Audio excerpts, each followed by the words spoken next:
Imagine leaving everything behind. Your home, your family, your comfortable life.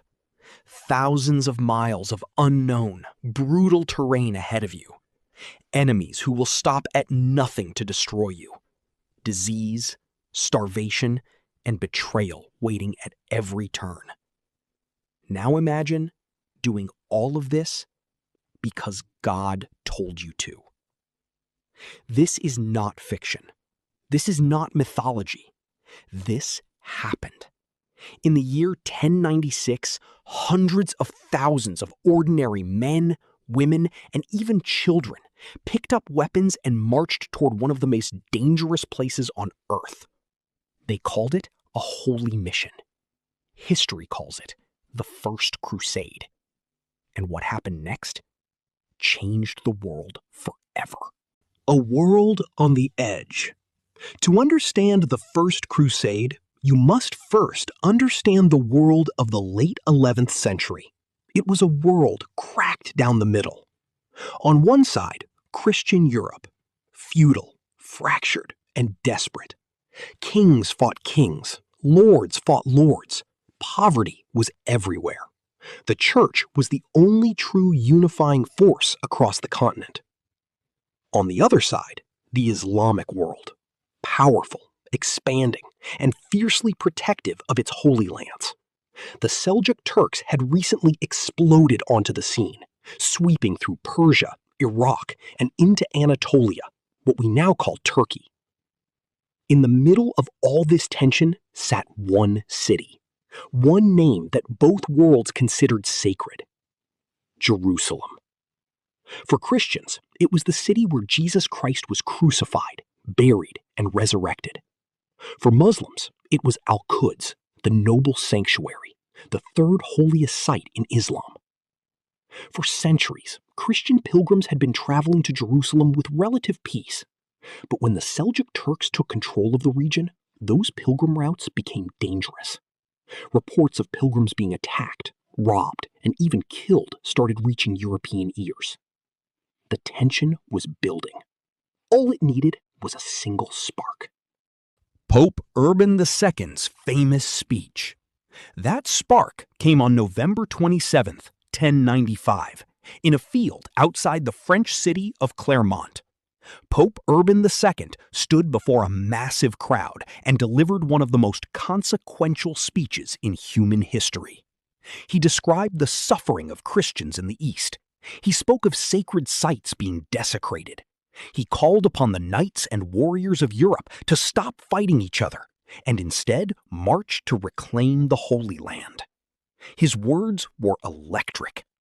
"God wills it!" the crowd roared back. "Deus vult!" In a single afternoon, the idea of the crusade was born. Urban offered extraordinary promises. Those who died on this holy mission would receive full remission of sins. Paradise was guaranteed.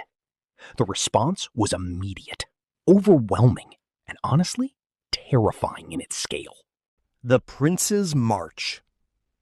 By late 1096, the organized Crusader armies began gathering. These were not peasants. These were trained knights, experienced commanders, and disciplined warriors. 4 main forces emerged, led by powerful nobles. Godfrey of Bouillon, Duke of Lower Lorraine, a deeply religious and respected military leader. Bohemond of Taranto, a brilliant Norman warrior from southern Italy, ambitious and cunning. Raymond of Toulouse, one of the wealthiest and most powerful lords in Europe. Hugh of Vermandois, brother of the King of France himself. Together, these armies numbered perhaps 60,000 to 100,000 fighters, an extraordinary force for the medieval world. They marched through Constantinople, where the Byzantine Emperor Alexios I received them nervously. He had asked the Pope for help against the Turks, but he certainly hadn't expected this. Deals were made, promises were sworn, and the Crusaders pushed forward into enemy territory. Hell on earth. The first great test came at Antioch, in modern-day Turkey. The Crusaders arrived in October 1097 and began one of the most brutal sieges in medieval history. The city's walls were massive, its garrison was strong, and winter was coming. For 8 months, the Crusaders camped outside Antioch. Disease swept through their camps. Food ran out. Men ate their horses, then their leather, then nothing. Thousands died, not from battle, but from starvation and sickness. And then, a breakthrough. A secret contact inside the city, a tower guard who agreed to open a gate. In June 1098, the Crusaders slipped inside Antioch in the middle of the night. By morning, the city was theirs. But the victory was almost immediately threatened. A massive Muslim relief army arrived, trapping the Crusaders inside the very city they had just captured. What happened next bordered on miraculous, or was it simply brilliant leadership under pressure?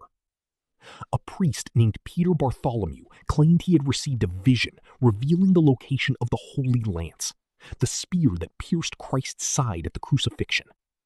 It was found buried beneath a church. Whether real or staged, it electrified the Crusader army. They marched out of Antioch, exhausted, starving, massively outnumbered, and broke the Muslim army completely. The road to Jerusalem was open. The fall of Jerusalem, the climax of the crusade. On June 7th, 1099, the Crusaders finally laid eyes on Jerusalem. After 3 years of suffering, thousands of miles, and unimaginable sacrifice, there it was. They wept. Hardened warriors, covered in scars and blood, dropped to their knees and sobbed. The siege began. The walls of Jerusalem were formidable. Initial attacks failed, but the Crusaders built massive siege towers, and on July 15th, 1099, they breached the walls. What followed was a dark chapter. The Crusaders, unleashed after years of suffering, carried out a brutal massacre of the city's population, Muslim and Jewish inhabitants alike. History records this event with both awe at the military achievement and horror at the human cost. Jerusalem had fallen. The First Crusade was over. Godfrey of Bouillon was offered the crown of Jerusalem. Humbly, he refused the title of king, declaring he would never wear a crown of gold where Christ had worn a crown of thorns. Instead, he took the title Advocate of the Holy Sepulchre.